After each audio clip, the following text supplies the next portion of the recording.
আরজিকর কাণ্ড নিয়ে যখন সমগ্র দেশ উত্তাল, তখন আমরা কি দেখছি? আমরা দেখতে পাচ্ছি যে পশ্চিমবঙ্গের রাজনীতির যে চেনা ছক, অর্থাৎ তু তু ম্যায় ম্যায়, এই নিয়ে আমরা বহু আলোচনা করেছি রূপক অর্থের বিভিন্ন এপিসোডে, যে একটা বাইনারি। তো আমরা দেখতে পাচ্ছি যে এই তু তু ম্যায় ম্যায়ের মধ্যে আবার বিষয়টাকে নিয়ে যাওয়ার একটা চেষ্টা চলছে। কেন বলছি জানেন তো? আমরা দেখলাম যে 27শে অগাস্ট একটা নবান্ন অভিযান হলো, ডাক দিলেন পশ্চিমবঙ্গের ছাত্র সমাজ। তারপর সেই পশ্চিমবঙ্গ ছাত্র সমাজের পক্ষে সমর্থনে নেমে গেলেন বিজেপির নেতারা। খোদ বিরোধী দলনেতা শুভেন্দু অধিকারী সমর্থন করলেন। এবার সমর্থন করতে তো কারোর কোনো অসুবিধে নেই, কিন্তু সেই নবান্ন অভিযানকে তৃণমূল দাগিয়ে দিল, যেটা বিজেপির নবান্ন অভিযান। বামেরাও তাই বলেছে। এবার নবান্ন অভিযানের দিন আমরা দেখলাম বিভিন্ন জায়গায় লোকজন জড়ো হলেন, জল কামান চললো, লাঠিচার্জ চললো, কাঁদানে গ্যাস চললো, এবং সেখানে কোথাও গিয়ে এক ভদ্রলোক, তিনি জাতীয় পতাকা হাতে দাঁড়িয়ে রইলেন, তাকে কেউ ভাবলেন কোনো একজন সাধু বাবা, কোনো একজন স্বামীজি। আবার কেউ কেউ তিনি আবার চুড়ি পরতে বললেন, সেই নিয়ে বিতর্ক, এবং সেখানে সোশ্যাল মিডিয়ায় পুরো দ্বিধা বিভক্ত হয়ে যেতে আমরা দেখলাম নেটিজেনদের। একটা অংশের মানুষজন তার ওই চুড়ি পরার মন্তব্যর প্রবল সমালোচনা করলেন, আরেকটা অংশের মানুষজন তার মধ্যে কোনো মহাত্মাকে খুঁজে বের করার চেষ্টা করলেন। এই যে ক্রমশ narrative counter narrative, narrative counter narrative, এই যে বিষয়গুলো চলতে শুরু করলো, এর মাঝে গিয়ে কোথাও গিয়ে আরজিকরের যে নির্যাতিতা, তার বিচারের দাবিটা সরে যাচ্ছে না তো? এই ভয়গুলো আমাদের মধ্যে মাঝে মাঝেই কাজ করছে। এবং তারপরেই আমরা দেখলাম বিজেপি একটা বাংলা বন্ধ ডেকে দিল। অর্থাৎ একটা দল চাইছে নবান্ন দখল করতে, আর আরেকটা দল যেন তেন প্রকারে না নবান্নের দখল নিজেদের কাছে রাখতে চাইছে। এই বিবদমান দুই দলের মধ্যে আমরা চাই না এই বিবদমান দুই দলের পঙ্কিল রাজনৈতিক নিকৃষ্ট স্বার্থের জন্য আরজিকরের নির্যাতিতার যে দাবি, নির্যাতিতার বিচারের যে দাবি, সেই দাবি কোনোভাবে চাপা পড়ে যাক বা হারিয়ে যাক। কারণ আমরা ঘর পোড়া গরু তো, সিঁদুরে মেঘ দেখলেই ডরাই। অতীতে এরকম বহু ইস্যু, যেটা আমাদের সামাজিক ইস্যু, আমাদের বাংলার ইস্যু, এরকম বহু ইস্যু হারিয়ে গিয়েছে শুধুমাত্র এই তু তু ম্যায় ম্যায়ের রাজনীতির জন্য। তাই আমরা মাঝে মাঝেই এইটা নিয়ে একটু চিন্তায় পড়ে যাচ্ছি। তারপরে আমরা কি দেখলাম মুখ্যমন্ত্রী মমতা বন্দ্যোপাধ্যায় কি সব ফোঁস টোস করার মন্তব্য করে বসলেন, জুনিয়র ডাক্তারদের কাজে ফেরার বার্তা দিলেন। তবে সেটা বার্তা নাকি হুঁশিয়ারি, এইটা নিয়েও কিন্তু দ্বন্দ্ব থাকছে। এই সব মিলিয়ে ব্যাপারটা একেবারে রাজনীতির ঘটনার ঘনঘটায় পরিণত যখন হচ্ছে, তখন কিন্তু আমাদের মধ্যে আশা জাগাচ্ছে জুনিয়র ডাক্তারদের আন্দোলন। এবং এই জুনিয়র ডাক্তারদের পাশে সিনিয়র ডাক্তাররা যেভাবে দাঁড়িয়েছেন, সেটাও কুর্নিশযোগ্য। একই সঙ্গে শহরের নাগরিক সমাজ বা সিভিল সোসাইটি বা সুশীল সমাজ, আপনি যাই বলুন না কেন, তাদের যেভাবে এই আন্দোলনটার মধ্যে অংশগ্রহণ ঘটেছে, তা সাম্প্রতিককালে কোনো ঘটনায় দেখা যায়নি। আমরা রোজই দেখছি কোনো না কোনো কলেজ, কোনো না কোনো বিশ্ববিদ্যালয়, কোনো না কোনো স্কুলের প্রাক্তনীদের মিছিল হচ্ছে। এমনকি স্কুলের ছাত্রছাত্রীরাও রাস্তায় নেমে এসেছে এই ঘটনার প্রতিবাদে। তাই এই আন্দোলনকে কোনো দলীয় বেড়াজাল বা দলীয় ক্ষুদ্র স্বার্থ দিয়ে যারা বাঁধার চেষ্টা করবেন, তারা কিন্তু পরিষ্কারভাবে বলছি, পশ্চিমবঙ্গের মানুষের সঙ্গে বিশ্বাসঘাতকতা করবেন, পশ্চিমবঙ্গের মানুষের আবেগ নিয়ে প্রতারণা করবেন। তাই খোলা জলে মাছ ধরতে আসার আগে একটু এই কথাগুলো ভেবে নেবেন। এবং একই সঙ্গে আরো গুরুত্বপূর্ণ প্রশ্ন আমাদের রয়েছে।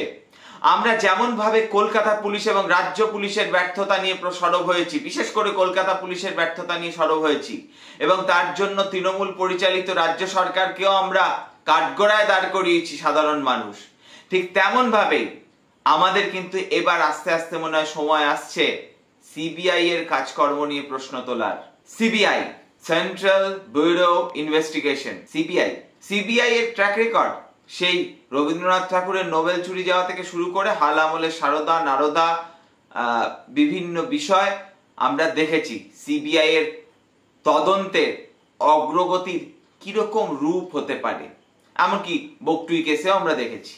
তাই সিবিআই এর তদন্ত মানেই যে বিরাট কিছু একটা হয়ে যাবে, এমন আশা কেউ কেউ করতে পারেন। তবে আমরা করি না।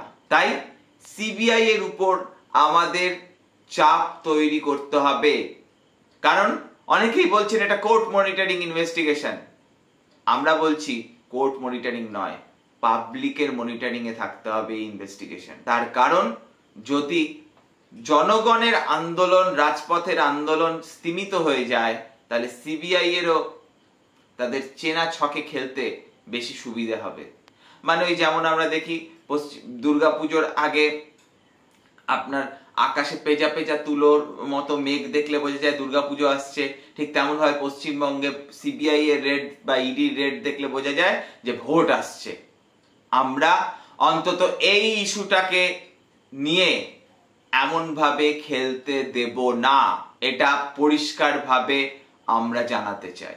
তার কারণ আমরা দেখতে পাচ্ছি 13ই অগাস্ট কলকাতা হাইকোর্টের নির্দেশে সিবিআই তদন্ত শুরু হওয়ার পরে 13ই অগস্ট কেস ডায়েরি ট্রান্সফার হয়, তারপর 14 তারিখ থেকে কাজ শুরু হয়। এই পুরো ব্যাপার শুরু হওয়ার পরে আজকে প্রায়, এই ভিডিও যখন শুট করছি, প্রায় 17 দিন অতিক্রান্ত। আর আমরা দেখছি রোজই সিবিআই এর সিজিও কমপ্লেক্সের অফিসে যাচ্ছেন সন্দীপ ঘোষ। অনেকে তো মজা করে সোশ্যাল মিডিয়া এমনও লিখছেন যে সিজিও কমপ্লেক্সের নতুন প্রিন্সিপালের নাম সন্দীপ ঘোষ। রোজ যাচ্ছেন সকালবেলায়, আবার রাত্রিবেলায় বাড়ি ফিরে আসছেন। কি হচ্ছে কি? কলকাতা পুলিশের তদন্ত নিয়ে হাজারটা প্রশ্ন থাকলেও একটা ব্যাপার বেশ ছিল, কলকাতা পুলিশ রোজ বেশ একটা ঘটা করে সাংবাদিক বৈঠক করতেন। তাতে তারা কি বলতেন না বলতেন সেটা আমরা বলছি না, তাতে সত্য থাকতো না সত্যের অপলাপ ঘটতো সেই প্রশ্নেও আমরা যাচ্ছি না। তবে অন্তত কিছু একটা তাদের অবজারভেশন বা স্ট্যান্ড পয়েন্ট বোঝা যেত। সিবিআই যে কি করছে তা বোঝা এখন মনে হয় ভগবানেরও অসাধ্য। সিবিআই অনেক ক্ষেত্রে পলিগ্রাফ টেস্ট করেছে এবং অনেকে পলিগ্রাফ টেস্টের রিপোর্টও হয়তো সিবিআই এর কাছে এসেছে, অনেক জায়গাতে তারা দৌড়াদৌড়ি করছে। কিন্তু সঞ্জয় রায়ের পরে, সঞ্জয় রায়কে গ্রেপ্তার করেছিল কে, কারা? কলকাতা পুলিশ। কলকাতা পুলিশের লোকজন বা পশ্চিমবঙ্গের শাসক দলের লোকজন এইটা বলে বারবার একটা চুয়ো ঢেকুর তোলার চেষ্টা করেন যে দেখেছেন আমাদের পুলিশই তো একটা হলেও গ্রেপ্তার করেছিল, সিবিআই কি করলো?